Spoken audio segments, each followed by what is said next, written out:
The Wonderful Adventures of Nils. Once there was a boy named Nils. He found learning very boring, and every time he read a book, he couldn't help falling asleep. One day, Nils woke up from a deep sleep to find an elf standing in front of him. Nils, who was very mischievous, tried to catch the elf in a net. The clever elf escaped, and he bewitched Nils to punish him. The poor boy fell down to the ground unconscious. When he woke up, Nils was astonished to see that he had been transformed and was now only a few inches tall. Tiny Nils was so frightened that he ran out of his house and bumped into a rooster, a cat, and a great big goose. The rooster and the cat looked at Nils sternly and said, "You always bully us. Now it's time for us to have our revenge." Nils was very scared and confused. He jumped onto the goose's back and held onto his neck tightly. The startled goose flapped his wings and flew into the air. Before Nils even had time to think, he and the goose were high up in the sky. After a while, the goose grew tired and wanted to have a rest. So they flew down and landed amongst a group of wild ducks.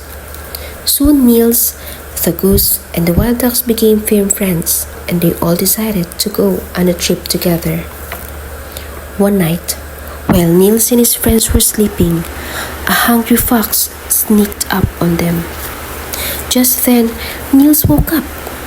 Seeing the fox approaching, he picked up a stone and threw it at him. The noise woke everyone up.